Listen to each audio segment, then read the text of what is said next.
Hello, Cambly learners. My name is Mariah, and I'm a tutor here on Cambly. So today I'm going to be teaching about the future simple tense. So the future simple tense can be used to express a future's actions using will, shall, and be going to.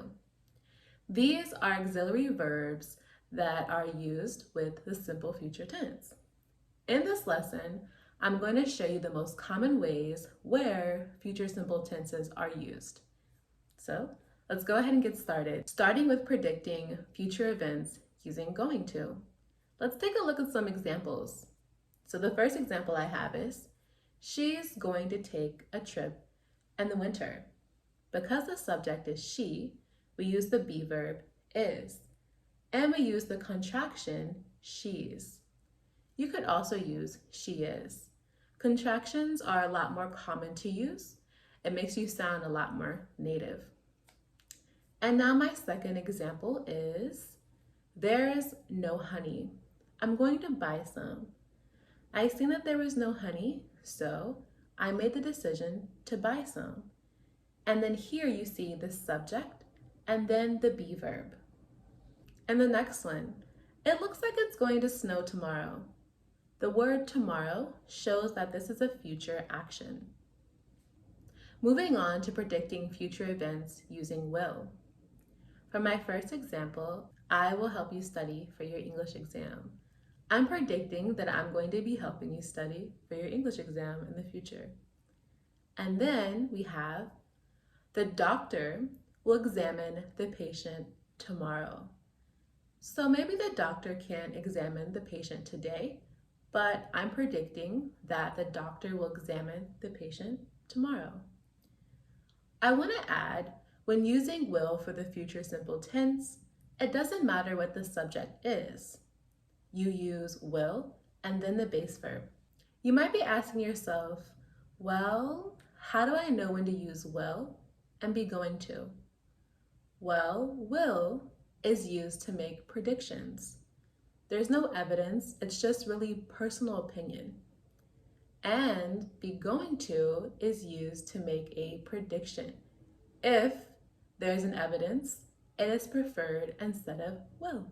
Future simple is also used when expressing promises, using will and shall. Let's look at some examples. I promise I will not keep secrets from you anymore. I'm saying that in the future, I will no longer keep anything from you. I'll be honest. Then the second one I have is, I will pay you back as soon as possible. This means that if I borrow money from you, in the near future, you'll be getting the money back because I made the promise. And now my last one for making promises, we have, we shall do everything we can to solve the problem. Should I use will or shall? In general, we tend to use will for affirmative and negative sentences about the future and for requests. Now, if you want to make an offer or suggestion with I, we, use shall and the question form for very formal statements. Future simple tense examples with making quick decisions. The one I have, which is probably very important, is I will call the police. When you see someone is in danger, you should make a quick decision and call the police. So anytime you see something and you need to respond right away, you can use the future simple tense. Like, I will call the police, or I will go to the station, maybe, can be another one. And then we have to talk about coming events. So the first one I have is, your grandfather will arrive in a few minutes. This means the grandfather will enter the home very soon. Then we have actions you're not sure about or haven't decided yet. The first one I have is, maybe we will meet later. You want to meet, but you're not sure about your schedule.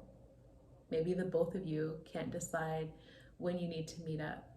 The second one I have is, he will probably wear a blue tie for his interview. meaning he wants to look nice, so he should wear a tie, but he isn't sure if he wants to wear a tie or about the color. Then we have first conditionals. This is a hypothetical situation, meaning you don't know if it's going to happen, but if it does, this is what you would do in the situation. The first one is, if I see Anthony, I will tell him the truth. Meaning, Anthony might not know the truth until I see him.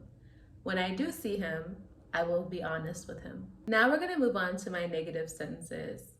So, for negative sentences, you can use is not, won't, will not, plus the verb. The first example I have is, Andrew is not going to study the piano. The second one, Selena will not go to the movies with us because she is sick. You can also replace will not with won't. It means the same thing as well.